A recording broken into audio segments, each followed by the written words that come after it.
really intriguing intro and immersion into the environment with that auditory element to really create the atmosphere that I thought they did a masterclass in. The silence, except for that peripheral sound and the black and white, made it really easy to sink into focusing on what we were actually watching. And I love a non-linear narrative, and it helped to categorize and compile the experiences not into one through line, but allowed us the space to project onto it, because things can be messy and our memories aren't always to be trusted either. So I think it really mimicked that nonlinear quality. Um, and with the space to project onto it, I thought that there's a really nice ability to have that visceral response to it and the atmosphere.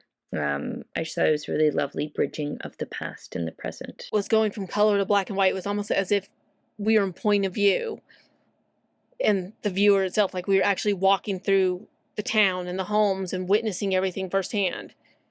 It was almost at times looking like we were looking through windows. It was as if we were the subject watching through their eyes.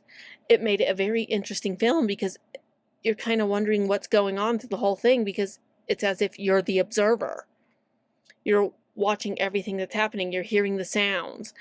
It's a different way to make a film because it puts you, as the audience, it puts you more into it and more invested into the film because you're seeing everything that's going on and you care about what's happening, which makes it a very unique film because if you are the one witnessing all this, you're caring. It seems like it's everyday life, things that happen on and off, which is kind of different when it starts out with a fire and ends with a fire. It kind of feels like it's just rebuilding and going, and it's you personally doing it with the way it was shot, which is a fantastic filmmaking technique to make the audience actually care. I've never seen a kind of a documentary piece like this that was kind of so avant-garde, you know.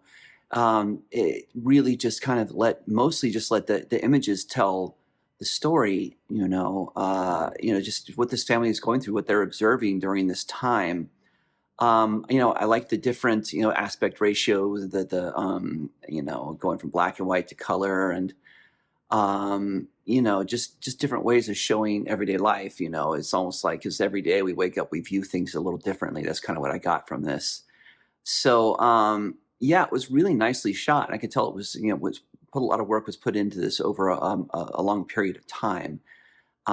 So yeah, very interesting work. Very different, very experimental in a good way. A lot of symbolism, great shots in monochrome film with a nice mix with full color scenery.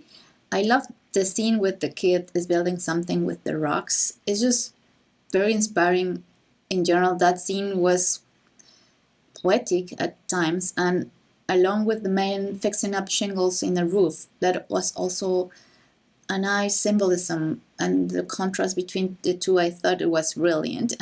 It's quite interesting and captivating. Then we have these sounds from urban and countryside life. They are just bringing you down to earth. It's a very brave film. It's short but very effective and enticing some real emotions. I would say this one is experimental because it's not like any other like documentary. There's no narration. It's just like visuals, and there's no such like raw footages like in the documentary. It's just kind of like mundane like footages like from like daily lives. So it's kind of like good to see like how it like unfold like from the start and get into like the fire like situation like later. So I feel like this one is interesting in terms of how to tell the story, like in the documentary style, with like the narrative like approach like in this one. So this one is interesting, and I think it has like a good shot like to see and to appreciate. What set it apart for me was its ability to capture the atmosphere of the area with very few words. The sights and sounds were enough. I love how it captured the distant voices, church bells, birds, and machines, a day in the life of post-war Bosnia.